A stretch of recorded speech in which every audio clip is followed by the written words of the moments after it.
I have a lot of fighters that are smart, that depend on reflexes and have good eyes. So I find this kick being better because if a person sees the switch, they're going to have a reaction to it. They may move or whatever, or hit you with it. But here, you don't really know what I can do. I can, you know, bend a little bit, you know. Yeah. You know. Yeah. You know, I'm not showing too much. Yeah. I don't know. I've sparred thousands of rounds with this guy, and I still don't know which one it's going to be. We favor the lead leg kick, not lead leg kick, the lead leg kick here. That's kind of our go-to attack because it's so underutilized in modern kick. Like a lot of kickboxers, MMA guys, Muay Thai guys don't use it the way we do. Oh God! Now you're wondering why? Why is Cliff's lead leg? I know what you're thinking. You're thinking like, I can't pick up my lead leg like that. He's not doing any step. He's not doing any switch. He's not doing anything like that. Like, why is his kick so hard? I already did a video on some tips on how to strengthen and utilize your lead leg kick without all the theatrics, without having to step and kick or switch kick. Like, you can get better at it. Guess what? You gotta practice. You gotta practice it. People don't like to practice it. You know why they don't like to practice it? Because it's hard and it sucks. And then when they throw it, you feel like you're not doing shit. You know what I mean? When you first start trying to make this happen, it feels like you're not doing anything. I got a guy that's really happy with the rear, with the cross. I like to beat that down before they even think about throwing it. So let's say he keeps his hands up right here, and he stays tight. I like to already keep hitting it. Even though they're blocking it, I still like to touch. You okay? Yeah, I'm okay. I'm okay. I can live. I still like to touch that forearm a little bit so I can make him not throw it. Forearm will break long before the shin. Yeah. And with you kicking me there, like if you are kicking me there, that's going to keep me cognizant of the fact that I can't just send this whenever. You know? Yeah. If you kick this, now I'm thinking like, oh, I better keep this here because that could easily be my head or my body. Yes. Well, let's say if they do punch, go ahead. Boom. You got the liver here. You can just knock them off balance, hitting the underarm. Yeah, the underarm, a lot of people don't think about that target. Yeah. We were designed with our most sensitive bits on the inside of everything. That's why, like, getting kicked here, all right? That sucks. Getting kicked here is way worse. That's why they put this shit on the inside to protect it. You got your ribs that don't get hit a lot. Now, if you get body conditioned a lot, like kick a little lower, like that happens to me more. My bones and muscles get denser there. Right. If you've not been kicked up here a lot, right? It doesn't feel good. We just did the video recently where Cliff sort of showed, you know, moving backwards and going with that body kick, you know, as I'm coming forwards, right? Either in place or with the hop back one, you know, where you shove. And you can. It's not hard. It's not even that hard. No, I'm doing it to myself. I think what happens is a lot of people get on a very stationary bag and they try to imagine like how do I get power?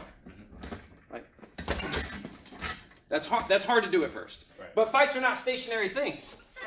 People are moving, all right? If you get someone when they're moving into you, it adds to the force. And Cliff can even make me throw this right hand. If he drops his left, I'll think about throwing the right, and then I'm eating that shot. Cliff taught me to kickbox, so I do mostly the same shit that he does, except our attributes are obviously a little different. So the lead leg to the body, I like that. It doesn't always work for me as well, either because of reach or because I'm not as scary as Cliff. I don't know.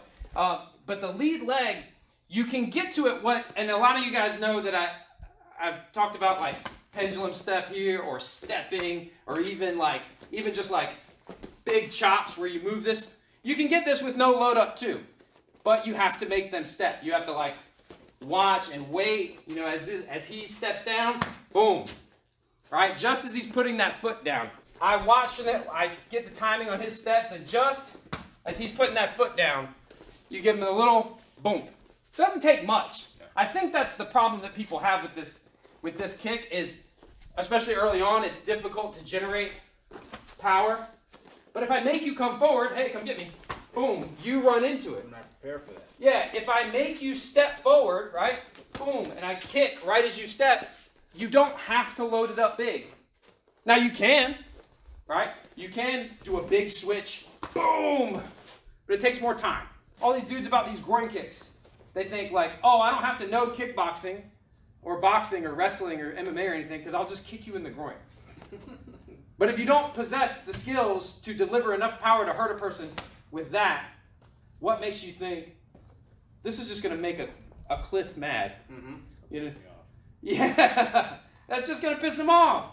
Your adrenaline's already taken over. Yeah, so that's what we train it. I train primarily, I enjoy martial arts. Yeah. I don't enjoy competing. I train just want to be good at martial arts, but also for self-defense. Anyway, I digress. Targets for the lead leg kick besides the groin. To the head, even if they're blocking it, and it's still a good target, the brain is still going to like kind of get rocked back and forth. So I still like it. So they're already used to this. They're used to this. And keep in mind, I'm going to feign them now. I might even shake my leg a little bit here. Do a little stanky leg. Might even do that a little bit to make them think I'm going to do. See, make them think I'm going to do something. And I'll just go up top, right there. All right. And I can't see it because of my glove. Like when he throws that thing, if we're in the range where he doesn't have to switch to kick me, my glove blocks the path of that foot, right? Yeah. I don't see until I see the knee right here. A lot of people feel like their lead stuff sucks. They feel like their lead hook sucks. If your lead hook sucks, practice it in isolation slowly, fix it. If your lead leg kick sucks, practice it in isolation slowly, painfully. Grind it out till you get that range of motion so you can actually hit a little bit. All our lead leg kicks suck. Everybody's does. You got to make it suck less than the other guy. And for those of you guys who are like, but my right kick is so much better, give me a big right kick, right? Or for you punchers, like your right hand is usually so much better than your left. If you can get passable over here with this and threaten them, give me some kicks over here, I'm going to start making my way over here and getting heavy on this side and then run into something. Or plant this leg. If you start sending me this way, right, I'm going to start moving. I start getting heavy over here, right? Chop that leg. If you're having trouble with a lead leg with no load, we have that video up there. I suggest you go watch it. It's all the bag work tricks, like if you don't have a partner. But in your sparring, it might be because you're thinking about it from the wrong perspective. Like, pick your targets and pick your moment. You can be in control. It doesn't have to be the biggest, hardest shot. Now, if you want more fitness tips, self-defense techniques, gear reviews, as well as concepts and principles that make you hard to hurt, make sure you subscribe and turn on notifications.